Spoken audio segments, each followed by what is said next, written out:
e hoje eu vou falar um pouquinho sobre a origem do metodismo. Na verdade, o que eu fiz aqui foi uma síntese das ideias apresentadas por Eliseu Gomes. Ele apresenta essa tese no vídeo Via Paralela. E o que eu fiz aqui foi organizar as ideias dele de maneira mais didática para a gente entender o que ele está querendo passar com esse vídeo. Então, para a gente entender o que ele passou lá no vídeo Via Paralela, eu dividi aqui em 3 partes. A gente precisa perceber a origem da igreja celta, o choque entre ideias e o rompimento intermitente. A gente precisa passar de um ponto para outro a partir dessa origem. Então, nascimento da igreja cristã. Lá no ano 30 tem a morte, ressurreição, ascensão de Jesus e vem o Pentecostes. Naquele derramado Espírito Santo surge o cristianismo.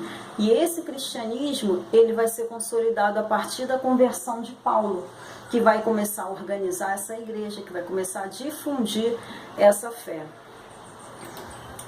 E aí o que acontece? No auge desses acontecimentos, enquanto tudo isso está acontecendo ali no clímax do derramado do Espírito Santo, a gente tem o imperador Nero, que ele vai para a região da Cantuária, que hoje é o centro religioso da Inglaterra. Ele vai lá para as Ilhas Celtas, no intuito de levar o Império Romano para lá. E o que acontece? Ele vai levar, as pessoas que ele vai levar com ele são pessoas que estão influenciadas por aquele movimento religioso que estava acontecendo, por aquele surgimento do cristianismo, por aquele início, né, da consolidação das igrejas cristãs na era apostólica.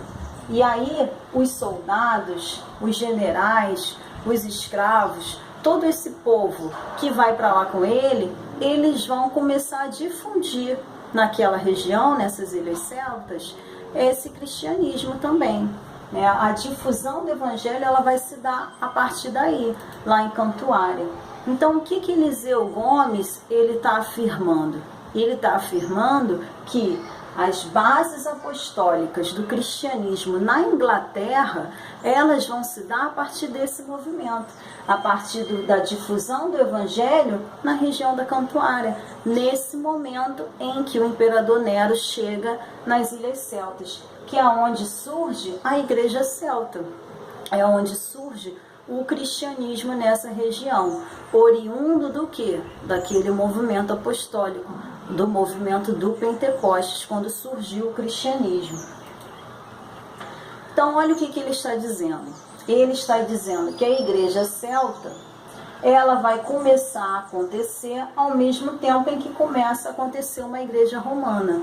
E a igreja celta, ali na região celta, as ilhas, naquele caso, elas foram conquistadas por Roma com o intuito comercial, com interesse comercial. E a Roma estava interessada com o tráfego de navios, né? Então, o que acontece? Não houve uma preocupação com a difusão de ideias, com abraçar da região celta para influenciar politicamente naquela região. Então, o que acontece? Enquanto a igreja celta cresceu por si só, com aquele cristianismo, foi consolidando o cristianismo, a igreja romana, lá após João, quando começou a sua era patrística, ela já estava cheia de influências. Por ser um centro político, econômico, cultural, o que aconteceu? Ela começou a ter várias discussões teológicas, ela começou a ter várias interferências políticas, começaram a surgir heresias, e tudo isso começou a influenciar essa igreja romana, enquanto que essa não teve esse tipo de influência. Já no século II, o Império Romano ele envia colonos como barreiras naturais contra os povos nômades que estavam indo para aquela região das Ilhas Celtas. Então aí continua a ser povoada essa região, e essa igreja continua crescendo e se estabelecendo, até que a gente chega no século IV e a gente já percebe uma igreja estabelecida. Como é que a gente vai perceber isso? Quais fatos que vão comprovar a existência dessa igreja estabelecida? Bem, a gente tem o jovem Patrício, que é um pregador, que ele vai fundar mais de 300 movimentos eclesiásticos, que vai batizar mais de 100 mil pessoas nessa região no século IV, ou seja, isso só pode ser um reflexo de uma igreja já consolidada. Nós temos em Columba, que é ao norte do país, o primeiro monastério celta a ser construído, ou seja, para se construir um monastério é porque há uma igreja consolidada, há uma igreja estabelecida. E ao mesmo tempo em que isso se dá na igreja celta, lá no sul da França acontece o concílio católico, nesse mesmo século. E no momento desse concílio, a igreja celta envia para lá 8 bispos, ou seja, uma liderança consolidada, uma liderança estabelecida. Então aqui a gente tem confirmado, antes da chegada de Agostinho, a gente tem confirmado uma igreja estabelecida. Então essa seria a origem da igreja celta. E aí a gente começa a falar agora do choque das ideias. O que acontece? No ano de 597, o Papa Gregório Magno vai mandar para aquela região celta Agostinho. Para quê? Para cristianizar a Inglaterra. Como se naquela região ainda não houvesse um cristianismo, ainda não houvesse uma religião, ainda não houvesse uma igreja estabelecida. E o que acontece? Quando Agostinho chega lá no condado de Kent, ele se depara com o quê? Uma igreja celta, uma igreja cristã, uma igreja já consolidada, já com influência sobre toda a região que ele foi para lá para cristianizar. Então, olha o contraste. Agostinho surge com uma igreja romana, com uma igreja católica, que está já no ano de 597, totalmente influenciada pela política, uma igreja humanizada, que vai se deparar com uma igreja cristã sem precedentes romanos, uma igreja que desde o início, desde lá da era do Pentecoste, da era apostólica, ela veio surgindo sem interferências diretas da política, sem interferências humanas diretas. É uma igreja que perdurou por todos esses séculos na ilha celta. Então vem Agostinho com aparatos, com vestes romanas e se depara com uma igreja celta simples, que tem a mesma liturgia ainda apostólica. E aí no século VII a gente encontra o rei Osby, que ele tenta fundir essas duas igrejas. Ele vai tentar pegar a igreja celta e fundir com a igreja católica. Mas o que acontece? Essa fusão vai ficar só no papel, porque a igreja celta ela não vai aceitar aquele tipo de cristianismo, que era o tipo de cristianismo que Agostinho tinha trazido, que era um cristianismo influenciado pela política. E aí vai acontecer o rompimento, ou seja, a gente teve um momento de separação religiosa e agora a gente vai falar um pouco sobre a separação política. O que acontece? Essa separação política, ela foi progressiva. A partir do ano de 1100, com o rei Guilherme, todos os monarcas que vão se suceder a partir dele, até chegar no Henrique VIII, eles vão ter um momento de ruptura. Então, o que ele quis apresentar nesse vídeo? Ele quis desmistificar a ideia de que a separação aconteceu com o caso de Henrique VIII com Ana Bolena. Esse caso, ele foi o ápice, foi o estopim de todos os acontecimentos. Na verdade, essa separação, ela começou com o rei Guilherme, em 1100. E todos os outros, cada monarca teve o seu momento de ruptura. E também vale a pena a gente prestar atenção no seguinte detalhe. A separação religiosa aqui, ela já não importa tanto. Por quê? Porque já tinha acontecido uma separação religiosa. Aqui o problema ele se dá por conta de terras. Por conta de terras que os monarcas chegam ao poder e encontram como posse da Igreja Católica. A separação aqui ela se dá por conta de política, é uma briga civil Então essa separação que vai acontecendo é uma separação política, latifundiária, civil, que vai acontecendo progressivamente até chegar no Henrique VIII. Henrique II, por exemplo, ele vai proibir a saída das pessoas do território sem a permissão dele. Isso não poderia acontecer, porque vai de encontro com a supremacia católica, que é a dona daquelas terras.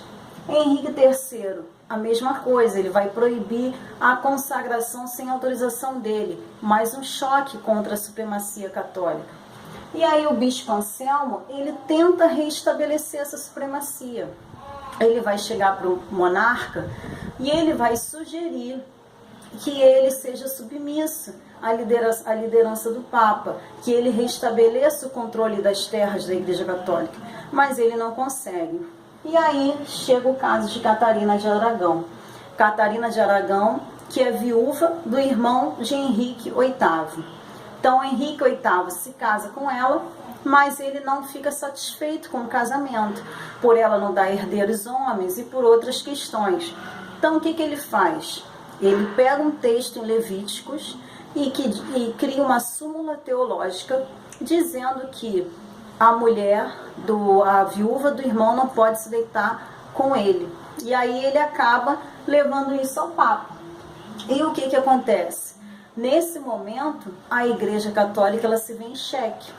Ou ela concede o divórcio e ela não perde aquela região da Inglaterra, ou ela concede o divórcio e só perde aquela região. Então ela tem a opção de perder somente a Inglaterra ou perder todo o outro poder que ela tem sobre a Europa.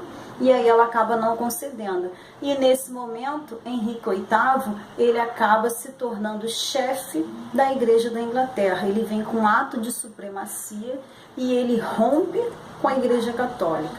Sendo que é importante a gente saber que essa ruptura é uma ruptura política, não é só uma ruptura da religião. E aí, quando ele vem romper, ele vai pegar que religião? Que religião vai ser a religião da Inglaterra? Aquela igreja celta que já vinha naquela região desde o século I. Então, a Igreja Romana e o Condado da Inglaterra, eles vêm numa briga política, latifundiária, civil. E, enquanto isso, a Igreja Celta está paralela a essa briga. E aí, depois disso, né, nesse contexto, vem, no século XIV, John Wycliffe, que ele é da região celta, e ele é um precursor da reforma, ele é um professor de Oxford, e ele vai vir com ideias contra o catolicismo. E aí ele vai influenciar diretamente John Huss, que vai iniciar o movimento de pré-reforma, e vai influenciar diretamente Lutero, que vai eclodir com a reforma. Erasmo de Roterdã vai trazer ideias humanistas, que também vão influenciar Lutero para a eclosão da reforma. E aí vem a reforma protestante, Calvino, Anabatistas, Quaker, George Fox, e tudo vai se desenrolando a partir da reforma.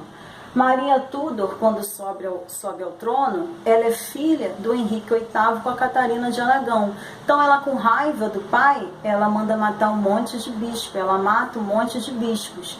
Só que ela acaba morrendo.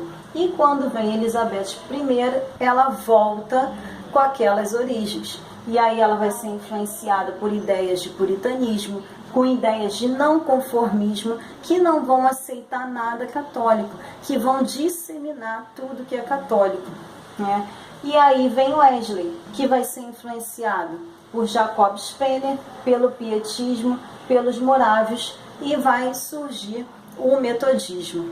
Então, o que Eliseu Gomes diz nesse vídeo, na verdade o que ele fala é o seguinte, que o metodismo, ele teve influências do protestantismo, influências do puritanismo, influências dos morávios, mas ele, na verdade, é uma consequência daquela igreja celta, que foi originada lá no século I. A origem desse movimento foi lá na igreja celta no século I, que ela cresceu paralelamente até em 1700 surgir o metodismo. Não é como as outras denominações, as demais ramificações. Outras ramificações do movimento evangélico, elas foram originadas a partir da Reforma Protestante. E o que ele diz é que o metodismo não, o metodismo é uma consequência dessa via paralela que surgiu lá no século I.